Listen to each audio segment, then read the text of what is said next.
Hello students. Now we are moving on to the next chapter, chapter 6, control structure. What is control structure? We are going to see the definition for control structure. A program statement that causes a jump of control from one part of the program to another part is called as the control structure or control statements. So what do you mean by that? A statement which makes the control to move from one part of the program to another part of the program, that is within the program itself the control moves. Normally the program, what is a program? Program is a set of statements. Okay, so it contains collection of statements and you will be writing number of statements within the program. It will be executed. It will be executed one after another. So there may be situation I want to transfer the control from one part of the program to another part. That means it should not be executed in order. I want to check for some condition. According to this condition, some statement to be skipped and I want to execute some other statements also. Like that, there may be situation in the real life example. So in that case, I have to use a statement which makes the control to move from one part of a program to another program. எப்போவுமே வரிசையாக execute ஆகணுன்றது கிடையாது. சில சமயம் வந்து நமக்கு வந்து ஒரு ப்ரோக்ராம்லேருந்து ஒரு பார்ட் ஆஃப் த ப்ரோக்ராம்லேருந்து இன்னொரு பார்ட் ஆஃப் த ப்ரோக்ராமுக்கு ஜம்ப் பண்ணுற மாதிரி சுச்சுவேஷன் அரைஸ் ஆகும். So based on some condition, types of control structures. There are three types of control structures you have: sequential, alternative or branching, iterative or looping. So we are going to discuss about all these three types. Okay, so sequential, as the name itself says that it is composed of a sequence of statements which are executed one after another. Okay, so line by line the statements will be executed. That is called as a sequential statement. For example, I have a program like this. Only two statements I have written in this program: print I am in Chennai, print I learned Python programming. Okay, there is no condition checking, nothing is there. Okay, so print statement is used for displaying the result on the screen. So first line will be executed, you will get the output as I am in Chennai. Next line will be executed and I learned Python programming, that will be executed. Okay, so there is no jump from one part to another part. Simply the statements are executed in order one after the another. So this is one type, that is called as a sequential statement.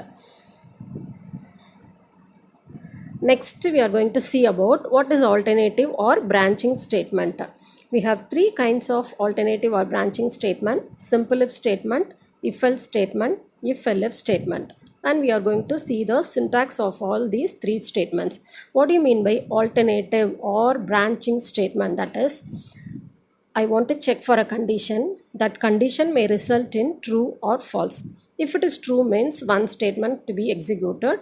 False means another set to be executed. That is, based on the condition, the control should be transferred. That is called as alternative or branching statement.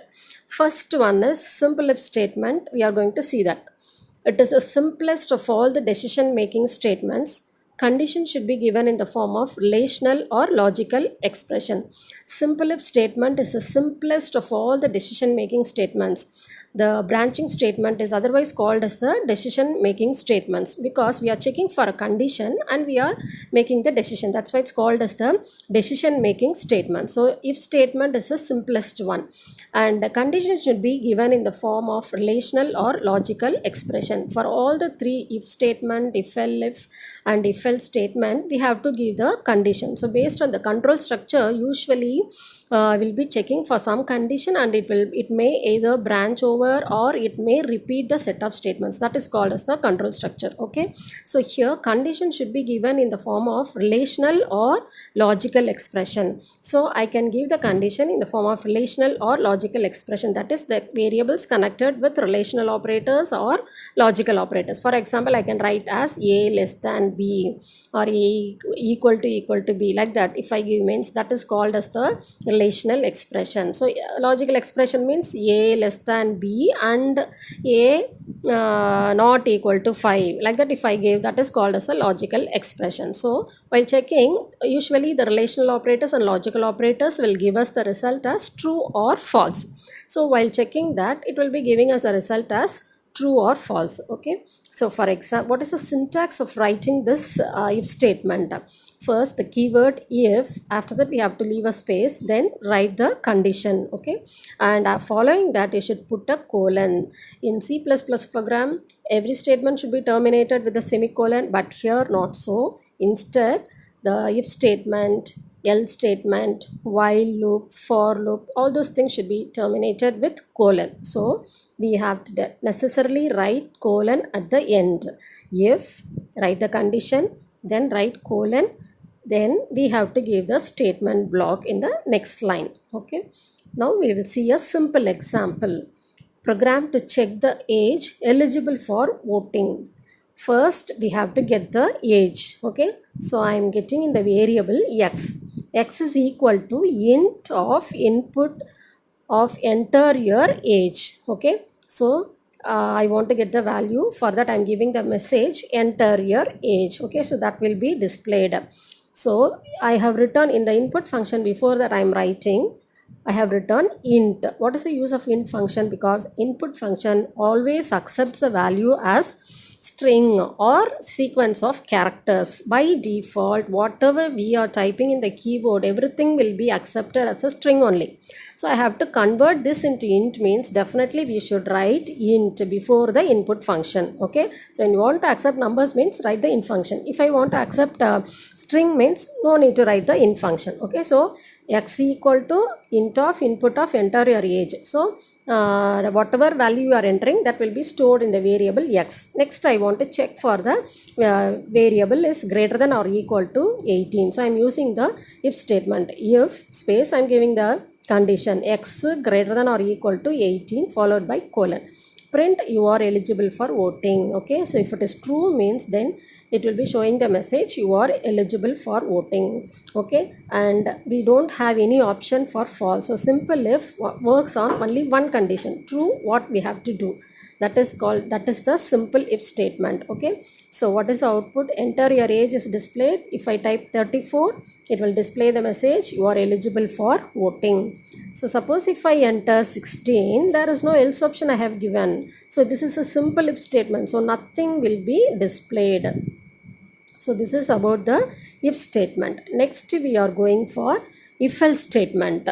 What do you mean by if else statement? In the previous statement, that is simple if statement, I have given only one option, that is if it is false, I am not doing any action. Okay, so if I want to perform some action, if it is false means then we have to go for if else statement. So if else is used for two possibilities. Okay, so if else statement provides control to check the true block as well as the false block. So true means what we have to do and false means what we have to do. Okay, so if the condition is true, true block is executed. If it is false, else block will be executed. Okay, so syntax is if condition colon statement block 1, else statement block 2, else followed by colon statement block 2. Okay, so it will check for the condition. If it is true, block 1 will be executed. False means block 2 will be executed. So if else is always used for two possibilities or two alternatives. Okay, so true means what set of statements to be executed, and false means what set of statements to be executed. Here we have to note that the statement block is given after leaving some space, because the block is represented by indentation. That means we have to leave a space before writing that statement. In case of C++ programming, you have written the block of statements by using curly braces. But here in Python programming, we have to indent all the statements which belong to the block. ஒரே space விட்டு எல்லா ஸ்டேட்மெண்ட்டும் எழுதியிருக்கணும். ஒரே பிளாக்னா அது எல்லா ஸ்டேட்மெண்ட்ஸும் space விட்டு எழுதியிருக்கணும். So we'll see the example. So next is the flowchart. So it is checking for the condition. True means statement block 1 will be executed. False means block 2 will be executed. So only one statement block will be executed based on the condition. So example, program to print the given number even or odd. We are going to print whether the given number is even or odd number. X is equal to int of input, enter a number. Okay, so if x modulus 2, here one parenthesis is missing. If x modulus 2 is equal to 0, then print it is an even number, else print it is an odd number. Okay, so first it checks, suppose I'm entering the value as 5, it checks for 5 modulus 2. Modulus operator, as you know, it gives the remainder of a division. Okay, if it is exactly divisible means it gives the remainder as 0, if it is not means it will give some other number. Okay, here we are dividing by 2, so 5 modulus 2 means it will be giving the remainder as 1.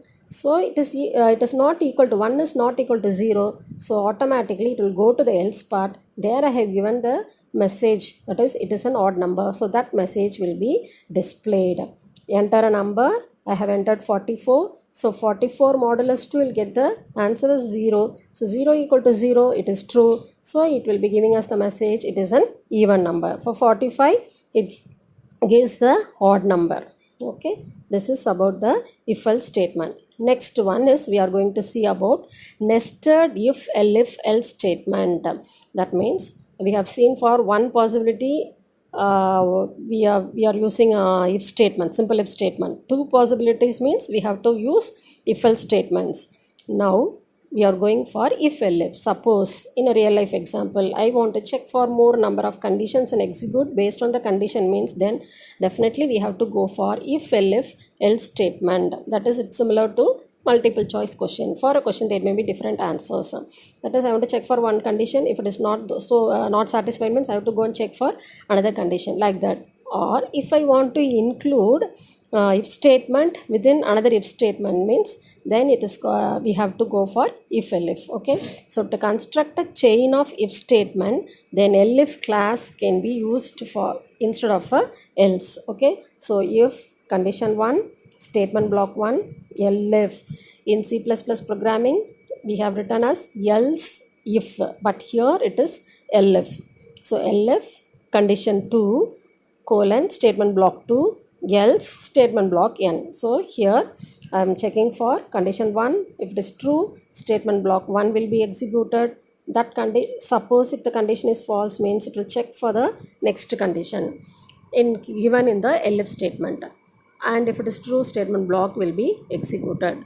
Suppose that is also false means it will go to the else statement and it will execute that statement. Okay, so now we will see the explanation. So condition 1 is true means block 1 is executed, otherwise it checks for condition 2. If true, block 2 is executed, and so on. If none of the condition is true, else block will be executed. Okay, see here. So condition 1 is true means only one block will be executed based on the condition.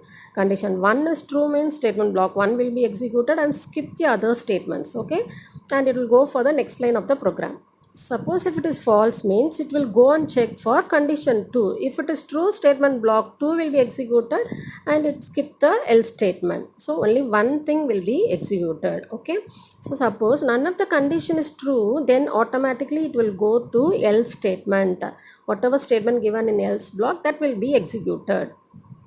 Okay, so that's what it's given. So none of the condition is true, else block will be executed. Elif is the abbreviation of else if. So in C++ we have made use of else if. Here it is written as elif. There is no limit for elif statement to be included, but also else should be placed at the last. Okay, so that is we can include more number of elif statements. We can check for more number of conditions, but else should be placed at the last. Okay, so we have to write the else statement only at last. Okay, now if you see the example, that is for flowchart, it checks for the condition. True means body of if statement will be executed and come to the exit, that's all. False means it go and check for condition of elif. That is true means it will execute the body of elif, that is statement block 2, and it exit. If it is false means body of else will be executed. Okay, now we will see one example. Program to check the number is positive, negative or 0. X is equal to int input enter a number. First we want to get the value. For that we have to write by using the input function. So x is equal to, since we are going to accept a number, so we are writing as x is equal to int of input of enter the number. If x greater than 0, we are checking for it. Okay, so positive means the logic is it should be greater than 0. So if the number is greater than 0, it means it is a positive number. If it is less than 0, it is a negative number, and 0 is neither positive or negative. So we are using this if-elif statement. So if x greater than 0, printf the number is positive. Okay, if that condition is true, means automatically it will give the message the number is positive, and it won't execute the remaining statements. Okay, suppose if it is false, means it will go and check for elif statement. There I have given x less than 0. That is true, means then it will give us the message number is negative. That is also false, means automatically the number will be a 0. So it is giving us the message the number is 0. So we have written in else part. Okay, so for example, enter a number is displayed. I'm giving the number as -5. It goes and check for so now x value is -5. -5 greater than 0, that condition is false. So it will go to elif statement. -5 less than 0, that condition becomes true. So it will go to the statement block. We have only one statement written there. The number is negative. So we are getting the message the number is negative. Then automatically it comes out of the program. Okay, so it won't go to the else part itself. So this is for, suppose if we give a positive number, it will give the message as number is positive, and it won't execute the remaining two statements. Okay, so this is about the if-elif statement. So we have discussed three types of control structure: if statement, simple if statement, if-else statement, and if-elif statement. Thank you, students.